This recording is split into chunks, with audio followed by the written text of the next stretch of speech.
तब निरीक्षण के लिए आपको 15 पॉइंट दूंगा। मैं जो ग्रुप से अपने कराता हूँ उसी से संबंधित हैं, क्योंकि आत्मनिरीक्षण बहुत ज़रूरी है। जब तक हम अपने आप को रियलाइज़ नहीं करेंगे तब तक परिवर्तन करना संभव नहीं है। कईयों को पता ही नहीं चलता मेरे अंदर क्या है। मैं बहुत ठीक हूँ, मैं संतुष्ट हूँ, मेरा पुरुषार्थ अच्छा है, मैं तो योगी हूँ। लेकिन कई आत्माएं अगर मेरे से डिस्टर्ब हो रही हैं, कोई गलत बोल रही हैं, सोच रही हैं, सुन रही हैं, तो कहाँ पर मेरी गलती है उसको भी तो मैं चेक करूं। ठीक हूं तो ठीक है, रास्ते पर चल रहा हूं, लेकिन उसके लिए बहुत अंदर की अपनी जांच चाहिए। आत्मनिरीक्षण माना आत्मा को देखने का अभ्यास चाहिए। क्या क्या चेक करना है मैं आपको शॉर्ट में नोट कराता हूँ, फिर चेक करते जाना। हमको लिख के देने की ज़रूरत नहीं, किसी को लिख के देने की ज़रूरत नहीं। ये आत्मनिरीक्षण है, और वो आत्मनिरीक्षण करके अगर आप सच्चाई से अपने आप को चेक कर लेंगे कि मैं क्या हूँ, तो मैं समझता हूँ बहुत ऊंची अच्छी स्थिति बना करके इस भट्टी से जाएंगे। परिवर्तन हो जाएगा। पहचान नहीं पाता इसलिए परिवर्तन नहीं होता। पहचान गए कि सचमुच मैं ये हूँ और मुझे ये बनना है।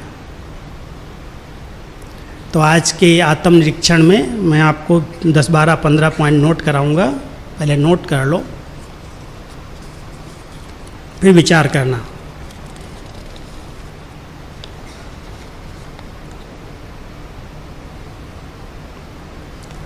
एक चक्रव्यूह है माया का। माया का चक्रव्यूह जानते हो? वो चक्रव्यूह जो था ना, जिसके अंदर वो अभिमन्यु फंस गया था, ऐसे ही ये माया का एक चक्रव्यूह है। और उस चक्रव्यूह में कहीं ना कहीं कोई ना कोई फंसा हुआ है, फंस जाता है। उससे निकल गया तो पास हो जाएगा, विजयी। तो चेक करो, स्वयं को माया के चक्रव्यूह से मुक्त समझते हैं। चक्रव्यूह में मैं 7 बातें आपको देता हूँ। पहली, लगाव, झुकाव, प्रभाव, दबाव। कहीं ना कहीं लगाव है, कोई आत्माएं अच्छी लगती हैं, उनकी तरफ झुकाव है। ये बहुत अच्छी, बहुत अच्छे गुणवान है, बहुत अच्छी सेवाधारी है, बहुत स्नेही है, उसका प्रभाव पड़ा हुआ है। और कोई कोई हैं जो अपने नेचर के अंदर, अपने बोस के अंदर दबा के रखते हैं लोगों को, दूसरों को। ध्यान देना, मुझ आत्मा पर, मैं आत्मा लगाव से, झुकाव से, प्रभाव से, दबाव से मुक्त हूँ। दूसरी बात, एक ही बात है, एक कोई चेक करना, इसमें चारों आ जाएंगे। मान शान सुविधाओं की इच्छा से, क्योंकि ये इच्छाएं व्यक्ति को परेशान कर रही हैं। एक स्लोगन है ना, इच्छाएं कम कर दो तो समस्याएं कम हो जाएंगी। लेकिन वो इच्छाएं तो हद की थी, ये अंदर की इच्छाएं हैं। मेरा मान हो, मेरी शान मिले, मेरे पूछा जाए। मान शान और सुविधाओं की इच्छा से मुक्त हूँ, समझता हूँ। तीसरी बात, सूक्ष्म ईर्ष्या और द्वेष भाव।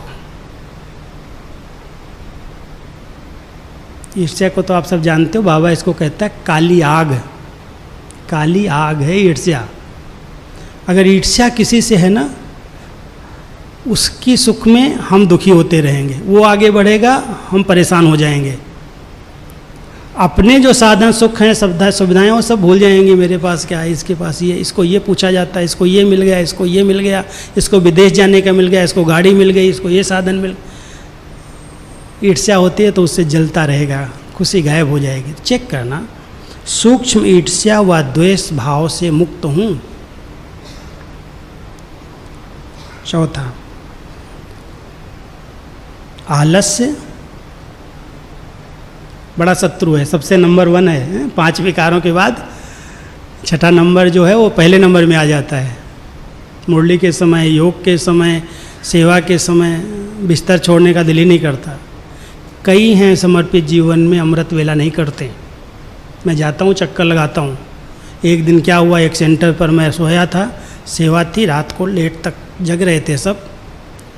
तो मैंने सोचा नीचे बाबा का कमरा है, मैं ऊपर था, तो मेरी नींद खुल गई। मेरे नियम अनुसार 4 बजे उठ जाता हूँ। मैं नीचे गया, लाइट थोड़ी सी जलाई, देखा सारे के सारे जितने सब सोए, गहरी नींद में सोए हुए हैं। मैं सब चक्कर लगाया चारों तरफ से, 4 बजे का समय था, एक भी नहीं उठा। चक्कर लगाया, लाइट जलाई, हमने बाबा की लाइट जला दूँ, कोई तो उठे, मैं आया हूँ, एक भी नहीं उठा। इतनी गहरी नींद थी। कई सेंटर्स पर कई भाइयों का, बहनों का अमृत वेले पर अटेंशन नहीं है, और ये बाबा की पहली अवज्ञा है, श्रीमत की अवज्ञा है। इसलिए ध्यान देना, इस आलस्य के कारण अमृत वेला, मुरली क्लास समय पर ना आना, ये हमारी कमाई में बहुत बड़ा घाटा है। तो देखना, आलस्य से, अलबेलेपन से, अरे सब कहते तो हैं, बड़ी बड़ी बातें कराते, बड़े बड़े क्लास कराते, सब जानता हूँ मैं, ये क्या है? अलबेलापन। दूसरों को देखने की आँख तेज है और अपने को बस ठीक हूँ मैं। तो आलस्य, अलबेलापन और बहानेबाजी, इससे मैं मुक्त हूँ। चेक करो। 5वां, मेरे की जो हदें लगा के रखी है, मेरे स्थान, मेरी एरिया, मेरा मेरा मेरा, ये फेरा बना हुआ है। हदों में, मेरे में मैं फंसा हुआ तो नहीं हूँ, इससे मुक्त हूँ। मेरी सूक्ष्म वृत्तियाँ, अब इसको चेक करना, बड़ी गहरी बात है। निर्दोष, पवित्र और अनासक्त वृत्तियाँ, 3 चीज़ें देखो।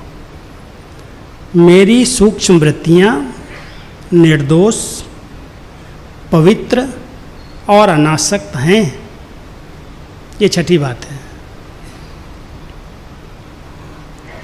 मेरी वृत्ति उपराम और बेहद वैराग्य की है। वैराग्य का अर्थ बाबा कहता है किसी से वैर और किसी से राग।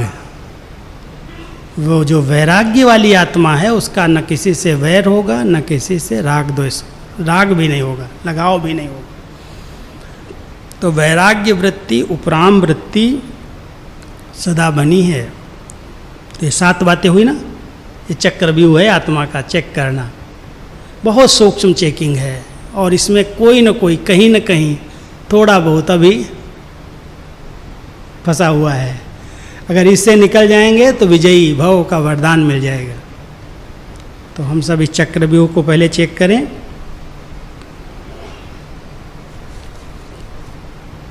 फिर अभी मैंने इस अगस्त मास के लिए एक चार्ट बनाया है, सबको तो नहीं मिला है, लेकिन यहाँ के ग्रुप को एक दिया है। हमारी दादी जी की स्मृति का ये मास है, और शुरू से जिस दिन 1 तारीख शुरू हुई, मैंने ही संकल्प दिया सबको। 1 तारीख को 2 बजे योग करवाया, 2 बजे रात को उठा दिया सबको, हमने 2 बजे आज योग करेंगे।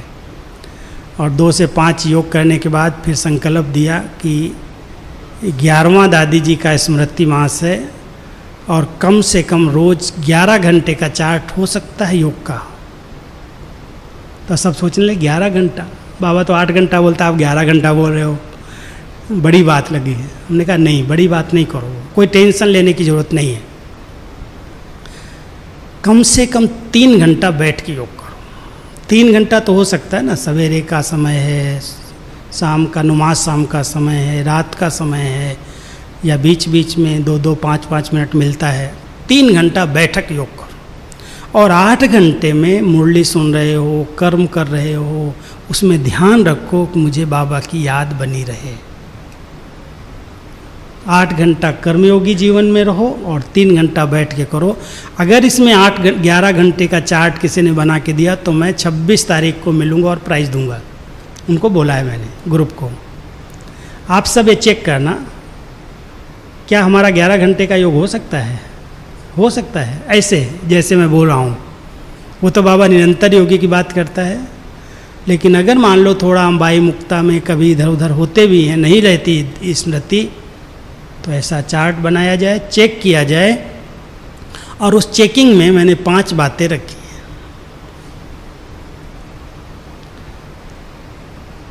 सदा हर आत्मा के प्रति श्रेष्ठ और शुभ सोचने वाली हंस बुद्धि बनी है। हंस की विशेषताएं आप सब जानते हो? भाई लोग जानते हो हंस की विशेषताएं? हंस को कहते हैं वो, अगर कंकड़ पत्थर मोती एक साथ बिखेर करके उनको छोड़ दिया जाए हंस को, तो मोती चुग लेंगे, कंकड़ छोड़ देंगे।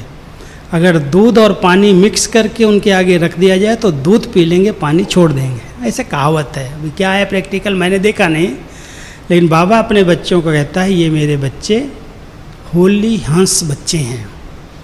और हंस की विशेषता हमेशा गुणग्राहिकता की तरफ है। अच्छी चीज़ें ग्रहण करता है, बुरी चीज़ों को छोड़ देता है। तो ऐसे ही हर आत्मा के प्रति श्रेष्ठ और शुभ सोचने वाली हंस बुद्धि बनी है। बुद्धि को चेक करो पहले। दूसरा,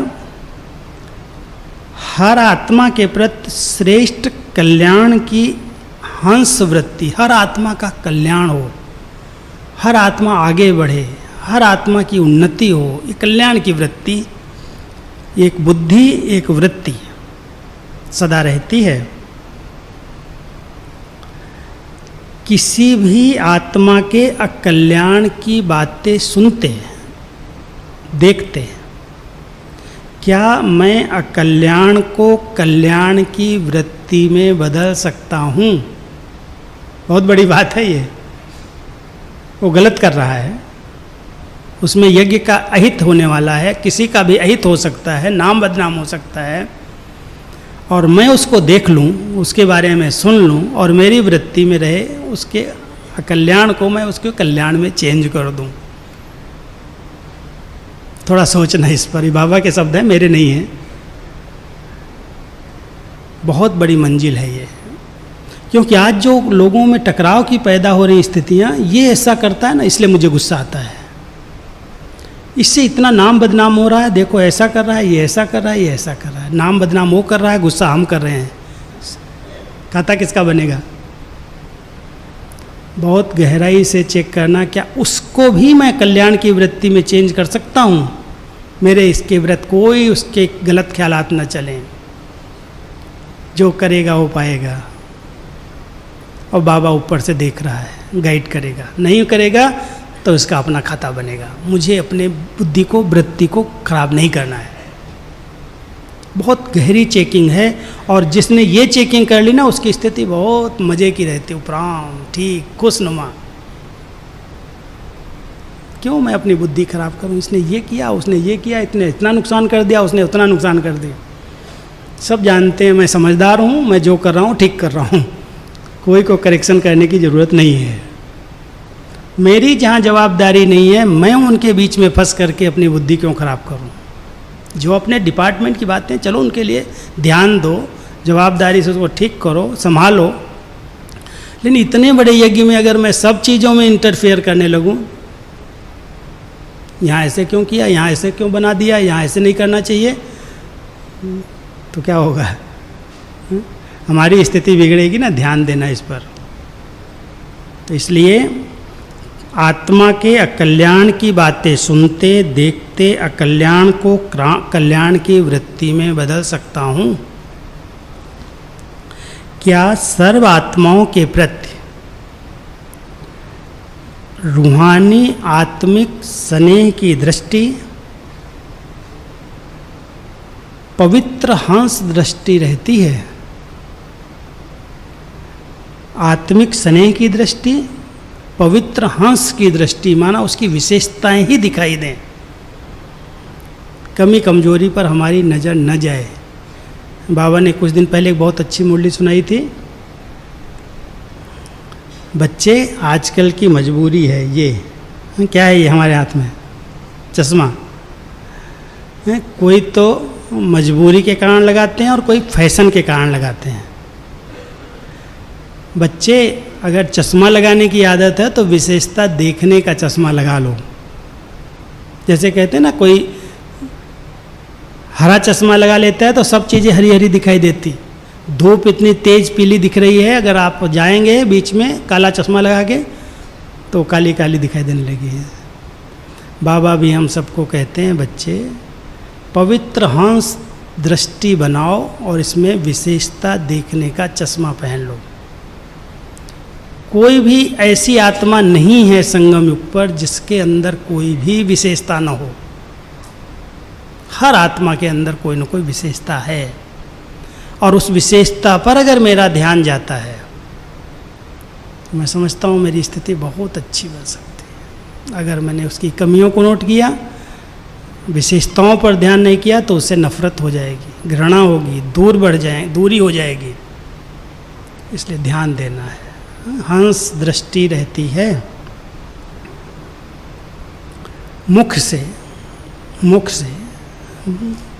किसी भी आत्मा के प्रति सदा समर्थ बोल, उमंग उत्साह दिलाने वाले बोल निकलते हैं। बोल बड़े अनमोल हैं, ध्यान देना सभी। आज जितनी भी प्रॉब्लम्स क्रिएट हो रही हैं कहीं पर भी, उसके पीछे ये जबान का बहुत बड़ा हाथ है। न चाहते भी बोल दिया, सोचा ही नहीं क्या इसका रिजल्ट होगा, तीर निकल गया, घायल हो गया बेचारा।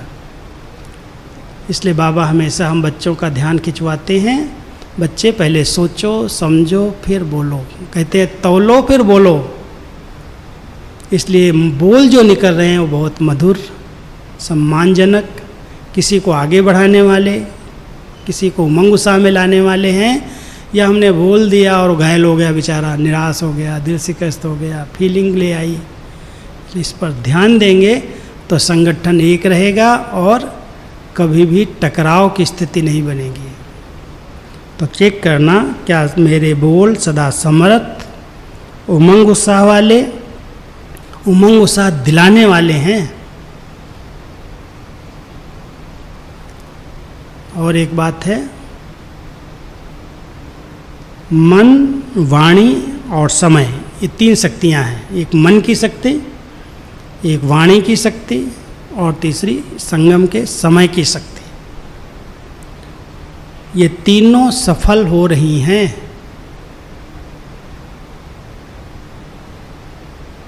मन की शक्ति, वाणी की शक्ति, समय की शक्ति, ये तीनों बहुत बड़ी शक्तियां हैं।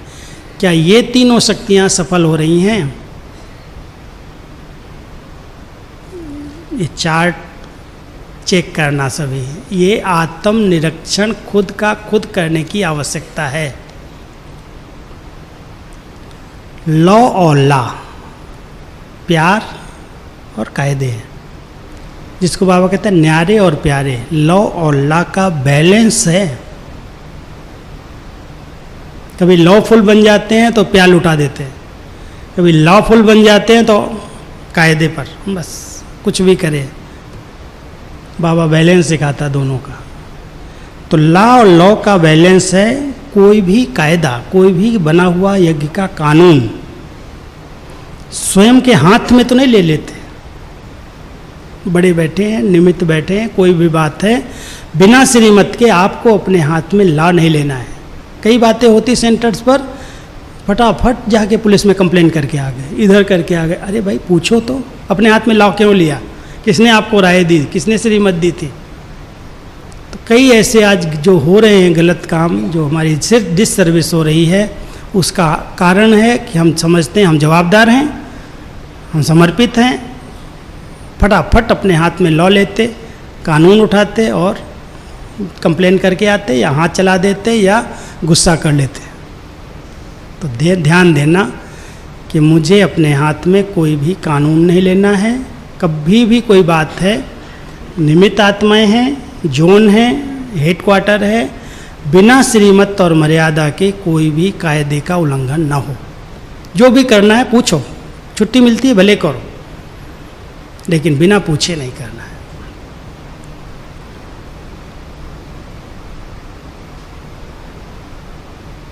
और एक बात सुन लो,